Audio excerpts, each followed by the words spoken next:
Welcome to Guitar Boss Podcast with JoshGillish.com and Richard Constable. Today we're Up, going to guys? talk about AI as the new buzzword, as the new trend that everyone's talking about. So we thought we'd share the research we've done and see how we can apply it to our guitar teaching world. Some is white hat, some is grey hat, some is not so, some is black hat, as they call it. So obviously these are just things you could do, but not necessarily 100% advised. Some of the things that we've been reading, but it'd be good to hear your thoughts in the comments. So the biggest buzzword is Chat GPT, obviously. If you haven't heard of it, then just Google it. You'll find 3,000 million videos on it. What's your experience with Chat GPT so far, Josh? Yeah, man, it's fascinating. So I got on board the trend. I don't know, might have been a couple months ago, like right when I first started hearing about it. And so I made an account and just was goofing off. And back then it was, it's all on user data. So the more people like add to it and ask questions and modify things and give it a thumbs up for correct information, thumbs down for incorrect, it keeps modifying and teaching itself. And so, Yeah. back then mostly everything was correct, but it did have a few things that weren't. Like I'll give you an example. One thing I did was I was reading a children's book with my little daughter, and it was The Cat in the Hat. And they were like going through space and naming all the planets or whatever, and what was the thing? It was something about why is Pluto not a planet or something like that, Yeah. uh, or no longer a planet like it used to be or whatever. And I started Googling and I was like, well, let me just ask Chat GPT. So he gave me this list of things, but it listed two reasons. I can't remember what they are now, but it was like two or three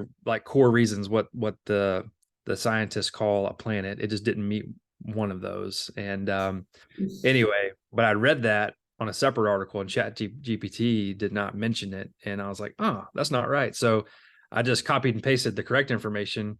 And then 2 seconds later, it's like, you are correct. This is the right information. So anyway, so I screenshotted it because I was like, well, dang, I'm smarter than Chat GPT at the moment. Um, Of course. anyway, yeah, so I anyway, fast forward, man, it's a great tool to use for ideas, but also just some work. And everyone freaks out about it because they're like, well, this is going to replace people one day. And they're like, yeah, it probably will. But I think Gary Vaynerchuk said it really well when he's like, look, the more these lower level thing like writing blogs, it's like that is a skill, man. And copywriters, man, they make money. Like they're good at what they do, but now we've got it automated.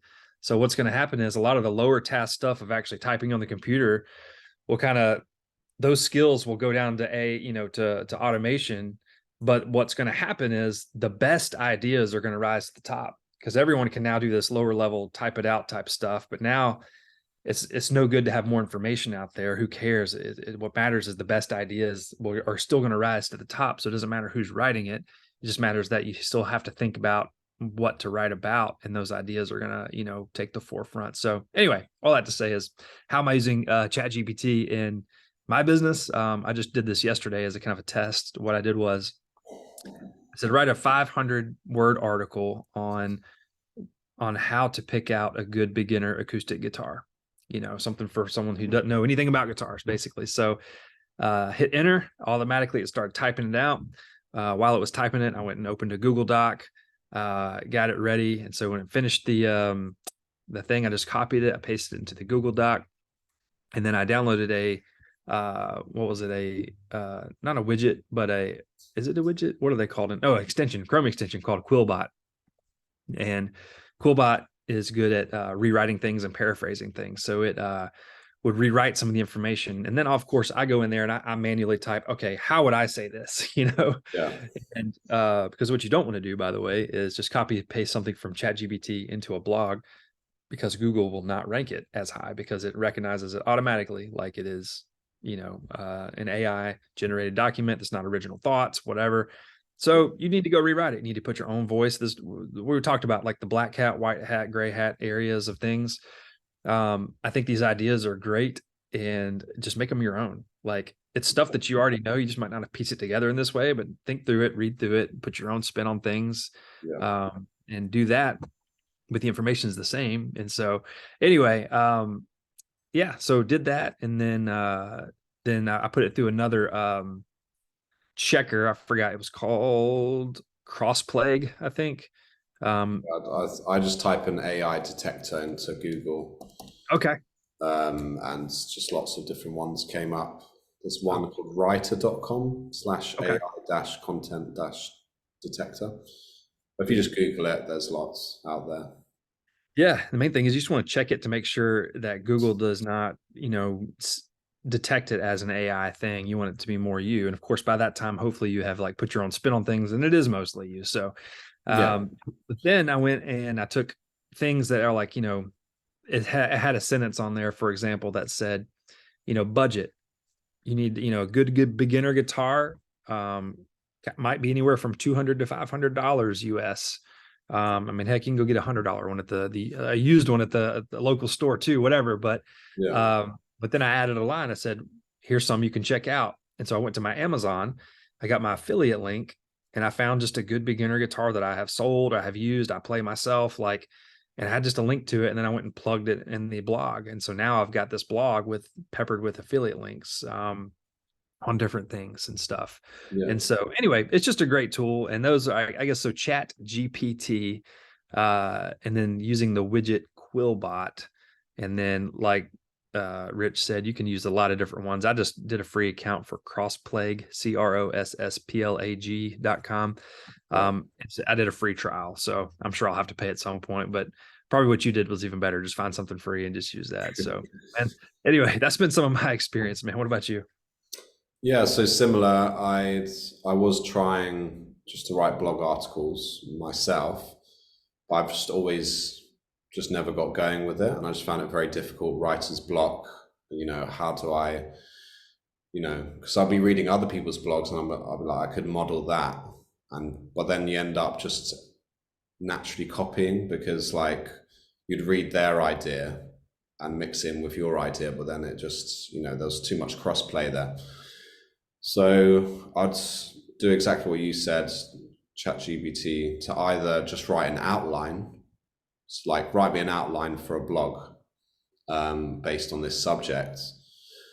So I'd research some, good competitive keywords where it's got like high search volume or low competition, stuff like that. What do you And use for that, by the way? so you can just go on Keyword Planner. That's the easiest one. Otherwise, you have to use paid methods. Keywords everywhere you can get. Again, you don't actually have to pay very much. You have to pay like $10 for 100,000 credits or something ridiculous. And I think every search uses like 10 to 20 credits. So you're good for a while for $10. Keywords everywhere. You just type in your search term, keep it quite broad. So,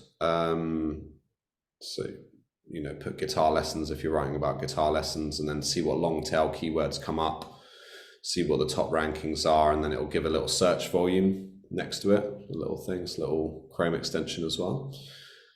You have to do a bit, not ninja stuff. You have to just follow the instructions. You have to connect an API. It's not very difficult, but you just have to follow it. But sometimes it can make your brain be like, oh, this is too difficult, but it's not really.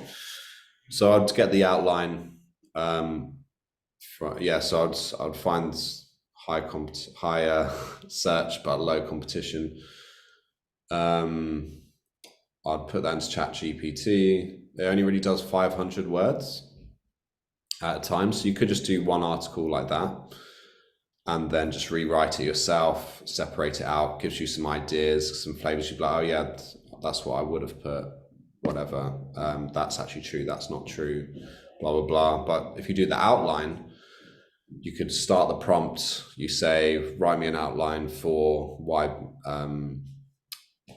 guitar is good for your health or good for your kids' health or whatever. Why guitar is good for your health, write me an outline. They'll write an outline, then so whatever the first thing is, it'll probably say introduction. You then say, okay, now continue the blog and write me the introduction to the blog. And then it'll write the introduction up to 500 words. Then you'd be like, great, now write me the next bit and the next bit. So you can end up with like a 5,000 word article if you do it that way. But again, the more you have written out, the more you have to check and the more you have to rewrite. Because, yeah, like you said, the AI, even if you rephrase it and do the AI detection, it says, no human content. If you haven't read through it and it doesn't really make sense, then you just look like a mug, basically. It's a very English saying. You basically look a bit silly, and it ruins your authority that you're trying to build online and whatever. So it's kind of like you could find the easy way.